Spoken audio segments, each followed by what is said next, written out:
Hey kids! It's Mr. Fly here, hope you're well!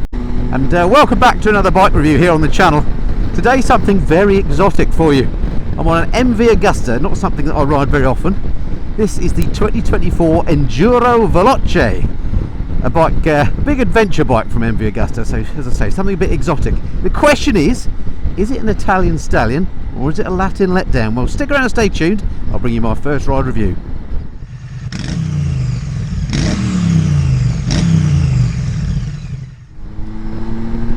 Welcome back to the channel, folks. Hope you're well.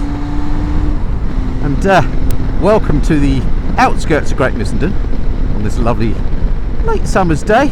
It's not that lovely, but it's relatively warm, so it's quite pleasant out on the bike.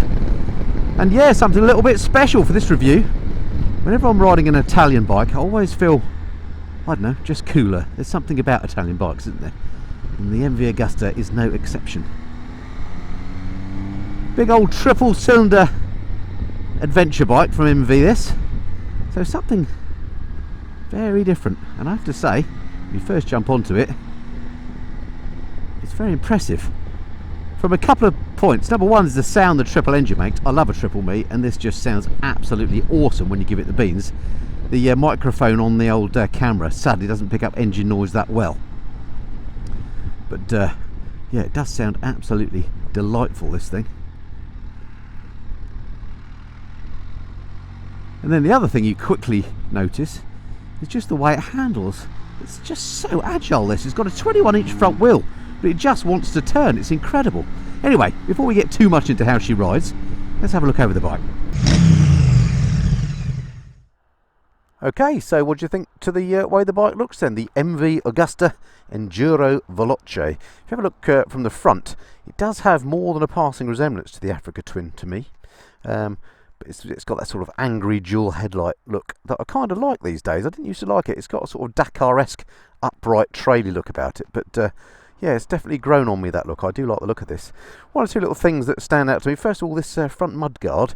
Apparently they've put an awful lot of thought into the aerodynamics of that. I don't know exactly what difference a aerodynamic mudguard makes. I don't know whether it's more efficient than usual. Certainly comes down the back of the tyre more, which is quite nice to keep some of the crud off your expensive adventure bike. But it looks pretty cool. The paintwork on the bike is absolutely lovely. Comes in this grey, this red or a grey. And that's it, but luckily the red looks lovely. Nice bronzed engine cover as well, which I quite like. The seat on it is covered in this sort of Alcantara type material. Looks really, really top class, and lovely sort of MV embossed in there as well, just to let you know that you're on something a little bit special. Let's have a little wander around. The wheels look lovely. I like the way they've got these, it says Takasago XL rims. I don't know if that's something special, but they certainly look nice. Yeah, all the usual adventure bike assets. Of course, you can get panniers and stuff to go on it. Obviously, they're not fitted on this one at the moment. There we can see the big linkage for the quick shifter, which we'll talk about in a minute, and the adjuster for the suspension as well. Not electronic suspension on this, which is a little bit surprising for such a premium bike, but well, the suspension and handling on this is amazing, as I'll go on as the review progresses. I do like these hand guards on here as well with the red. Just a lovely looking bit of kit. The adjusters on the suspension on the front look lovely with this anodised red. Yeah, it's a nice looking machine, I think, with some quality touches. But then it should be, because this ain't a cheap machine. Alright, let's get on and ride her a bit more. Okay, welcome back to my usual test route then for my first rides. And this genuinely is my first ride. This bike just turned up this morning. The weather, as I say, is pretty nice today, nice and dry and warm. But tomorrow it's going to be chucking it down. So I thought I'd better get out and give her a quick go, whilst I stand a chance of riding it in the dry. And what a beast it is! As I've already said, I absolutely love that engine. But what is it like to ride? Well, first thing that always strikes you when you jump on a bike, of course, is comfort. Better slow down here, I'm still in a 40. Oops. And this bike, could you describe it as comfortable? Well, yes, at the moment I can. I mean, the seat is quite hard, I have to say. But it's massive in that I'm sat quite forward on the seat, as you can probably see hopefully on the 360 camera. And I feel very much sat in the bike. But if you're a bigger person, you could move yourself way back here, and there's absolutely loads of room, and then the seat's a lot wider and potentially a little bit more comfortable. So time will tell whether it is a comfortable ride on a long run. but initially it feels alright despite the hard seat. The actual riding position, just typical adventure bike basically. Wide handlebars, legs aren't too tucked up, and I'm sat upright in a nice comfortable position. It feels like I could ride this all day for sure. Man, this triple engine is brilliant. There's so much torque low down here. I'm not doing silly speeds, and I'm in 5th gear, but it just wants to pull all the time. Already I can tell it's that engine which is the standout, and the handling actually, the chassis, which are the standout features of this bike for me. Quick shifter fitted as well, which seems to work really nicely. Just the way it hugs these corners is just incredible.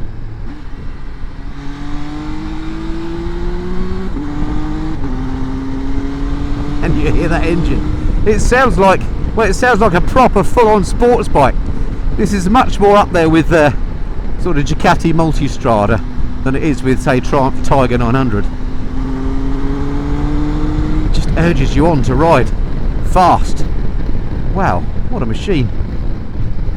I'll try not to get too carried away with the fun factor, because I can tell you, if fun quotient goes up to 10, this scores an 11 already. It's a bloody lovely thing to ride, it really is. Excuse my French there. Alright, let's go up my suspension testing road, which is super bumpy. This has shower suspension. I'll go through the full specs later. It's not electronically adjustable in any way, but it does feel nice. This road is shocking, as you can see from the surface, but it's just soaking up these bumps. Nice one from the Isuzu. I would not worry about the fact that it doesn't have electronic suspension. It feels lovely. As I said, I haven't ridden many MV Agustas, and I'm not really by any means an expert on their bikes. But boy, it does half handle nicely. I can already tell, without a doubt, of all the adventure bikes I've ever ridden, and I've ridden a few now, this is definitely the best handling. And with that big front wheel as well, just amazing. I mean, the big front wheel is there, of course, to give it some off-road ability, something I'm not going to test on this bike. It's physically quite large and relatively heavy. I don't think I want to take it off-road anyway. But boy, it doesn't detract from its on-road credentials, I can tell you. Right, this is my little twisty section, just for a short period. Can you hear that engine? I hope you can on this bike. It's just brilliant. I don't want to absolutely thrash the bike because it's not run in yet, and the last thing I said to the guy that delivered it this morning was, don't worry, I won't thrash yet. But boy, I don't half encourage you to do so. Wow. I'm loving this. I'll tell you what, if you just want a bike for pure fun, this is where it's at. I really like this. Alright, so much for the fact that I really love the handling. I think I've made that clear. What else about the bike? Well, let's just come out here. And while I'm stuck behind this van, let's just have a look here at the switchgear and so on, because that is something I definitely don't like about the bike. I have to say, it's very easy to use in that you've got these 4 buttons here, directional buttons, and a little, this one with the O in the middle is sort of a select button. Very easy to go through the options on that lovely clear TFT. That's all fine. But the buttons themselves just seem a bit trumpery. Look at this hooter one here. Can you see all the horn? See how it just sort of dangles around and vibrates as you go along? It just looks cheap and nasty, and this is not a cheap and nasty bike by any means. Hello, sir. Well, he's giving it the beans. This is 20 grand on the road for a sub-litre adventure bike, so this is very much a premium machine. So yeah, a little bit disappointed by the switchgear, I must say, although it does work well and it's very obvious how it's used. I have actually got a manual, unusually for this bike. I don't usually get manuals with press bikes, but I have got one with this. I haven't read it. I can refer to it if I need to, but so far I haven't needed to, because it's just very obvious how all this works. The display itself, nice big TFT, I think it's 7-inch. And it comes with various themes, which it calls user profiles. This is the travel profile I've got it set in, and basically it just changes slightly the layout, the colours and so on of the screen. Laden with electronics, the bike, we'll go through those in the specs in a minute, but what it is lacking is radar cruise control, and I can't find any heated seat either, which is a little bit disappointing. Other than that, it's got loads of electronics. It's got, you know, front wheel lift control, it's got engine brake control, of course traction and ABS, full connectivity if you're into that sort of game, keyless ignition, again something I'm not bothered about, but it's here. So yeah, loads of electronics. In fact, while I'm stuck behind these cars, let me take you through the spec now. Alright, as usual, starting with the engine. This one, 931cc triple cylinder engine, putting out 124 brake horsepower at 10,000 RPM with that awesome soundtrack to go with it. 102 Newton meters of torque at 7,000 RPM as well. Brakes on the front, you've got twin 320mm discs and this Brembo 4-pot Stylema caliper, and that is all wedded to this 21-inch wheel to give it some off-road credibility. On the rear, you've got a 265mm disc with a 2-pot Brembo caliper. Suspension at the front, you've got fully adjustable Sachs upside down forks with 210mm of travel. Rear suspension is also fully adjustable, also comes courtesy of Sachs and also gives 210mm of travel. Seat height on the MV sounds tall at 850mm and adjustable to 870, but I'm relatively short at 5'8" and I can get my feet flat on the deck, so I think the waist of it, the step over, is very easy. So actually, although it sounds like a big tall bike, it doesn't feel like that when you're riding it. Overall weight of the bike, 224 kilograms dry. I have to say, it feels pretty manageable to me. For a big adventure bike, this one isn't intimidating to shift around. That fuel tank holds 20 litres of fuel. Electronics wise, the MV comes with loads of stuff: up and down quick shifter, engine braking control, front wheel lift control, launch control, cruise control, LED lights all round, riding modes, connectivity, this big 7-inch TFT screen, keyless ignition, which is something I'm never too sure about, but it seems fine on here. Got all the bells and whistles, no radar or heated seats that I can see though. And the price of this Italian stallion comes in at £20,000 on the road, an expensive slice of Italian exotica.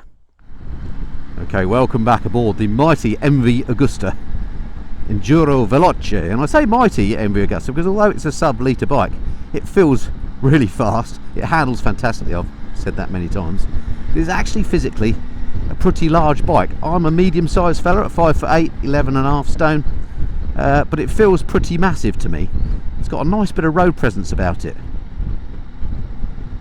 It feels bigger than the GS1300 that I borrowed earlier in the year, for example.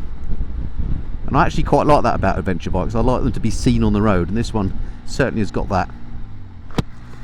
Alright, time for a bit of lugging about, methinks. So let's visit my favourite lugging about test train car park to do this. This is to simulate what it's like moving the bike about on your driveway, or moving it around your garage, and also what the turning circle was like. The other day I had a comment from somebody who works for Chiltern Rail, and he says that he drives a train through here pretty much every day, and he always has a look to see if I'm doing a lugging about test. So one day he'll spot me, I'm sure. But hello to you, sir or madam, if you're watching. Right, where's me favourite spot? Just here behind this rather fetching Jaguar F-Type, one of my favourite cars. Here we are. Right, here's my favourite spot. I'll stick it in the middle because that's what I've always done. I know it'd make it more sense if I did it on the line, but there we go. Right, finding neutral, nice and easy on here. Side stand down and turn her off. Actually, turn her off by pulling that button. There you go. And then you kill the electrics by touching that one. Long hold, I should say. There we go. Right, that's going off. Alright, so here she is. There's the bike. Plenty of grab handles, lots to get hold of. Although it's a triple cylinder engine, it doesn't feel particularly top heavy. So actually I find it really easy to get off the stand, which makes a real change for me. So there we go, off the stand. Let's start coming back then, full lock. Let's see how tight she goes round. Alright, that's feeling quite... I don't know actually. Let's stick her there. Alright, let's have a look then. So I started in the middle of that one, and I got to the middle of that one. So that puts it in the medium category. I've had really tight turning circle bikes that will do it by the edge of that one. I've had wider ones that go right out to the edge there. So yeah, medium turning circle. Not too tight, not too big, so that's fine. And it's actually easy to get off the side stand, and it feels a lot lighter than you expect a big adventure bike to feel. So yeah, easy to live with as far as lugging about is concerned.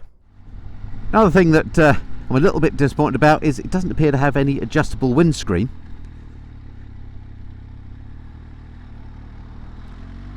got this quite attractive knurled aluminium bar across there, but that's not to pull the screen up and down. That, I guess, is to mount things like GPS or whatever on there.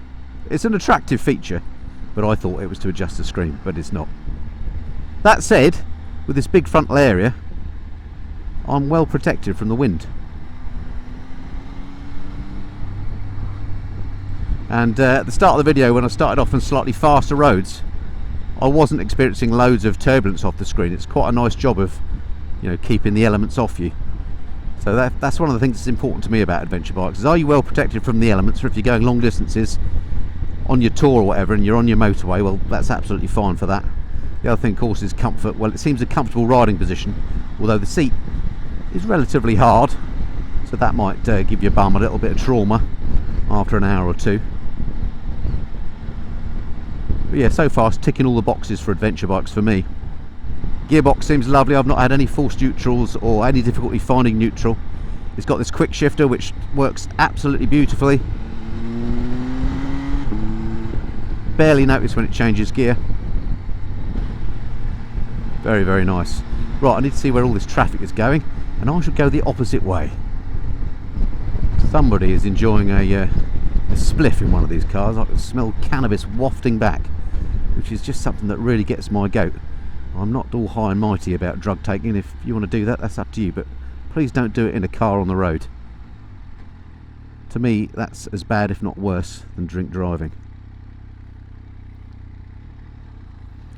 Something I have noticed, it has self-cancelling indicators, and they're a little bit too keen to cancel. In that a slight lean, and they'll turn themselves off. Thank you, sir. It does have on one of the screens a little G meter. I don't know if I can get there. There we go. There we go. Look, 0.1 G at the moment. 0 G, 0.1 G, and it gives you, you know, it will give you your lean.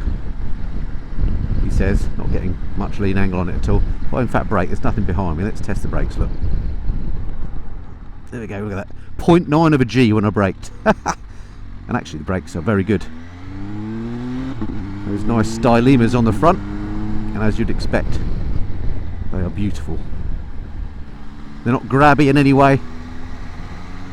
You can just tickle the brake, give it a little bit, and it just calms you down. Or you can give it grab a handful like that, and it stops you on a sixpence. Brakes are superb on here, as you'd expect on a bike of this spec.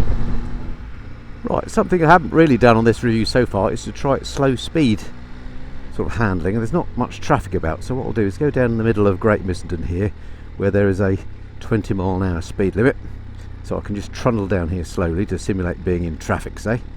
Just see what the fueling's like. So here we go. First gear at 10 miles an hour. Feels good. It's not jerky or hunting around particularly. Let's go to second. Second at 12.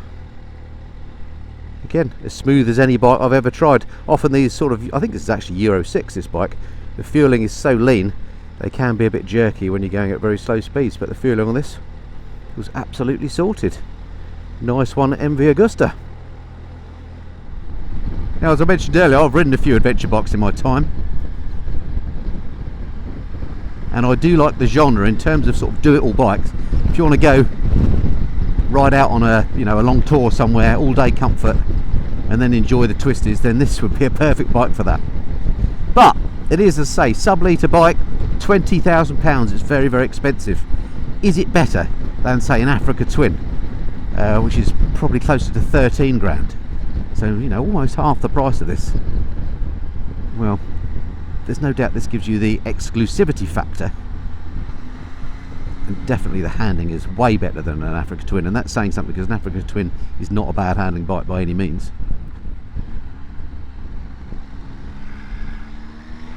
But is it worth nearly twice as much?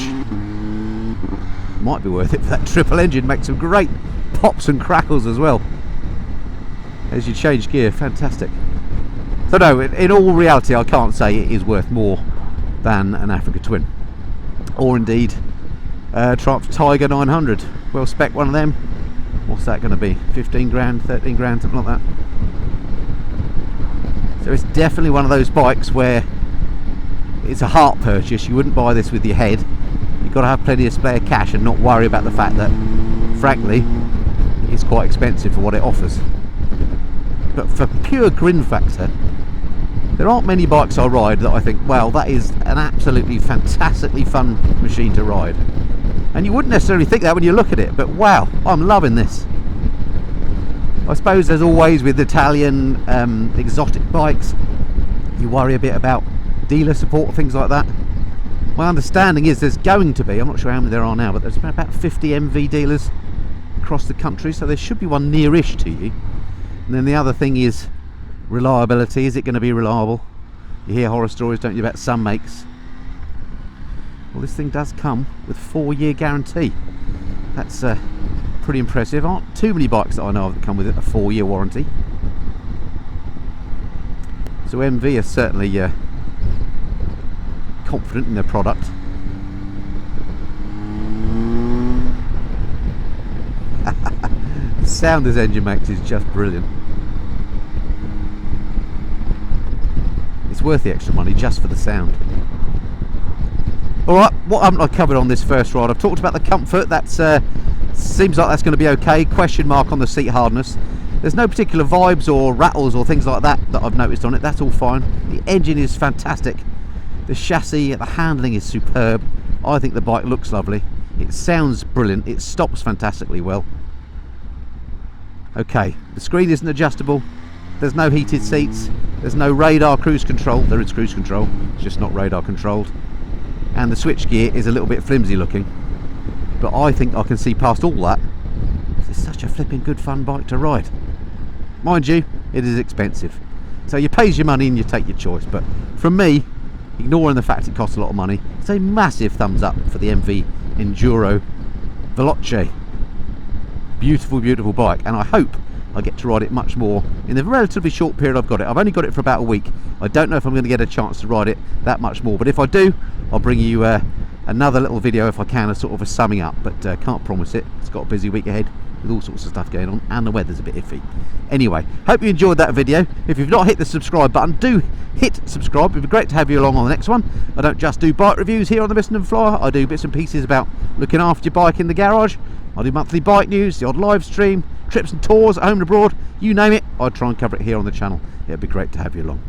Right, that's it for this time. Until next time, this has been the Mr. Flyer. I've forgot my name. The Mr. Flyer. Cheerio.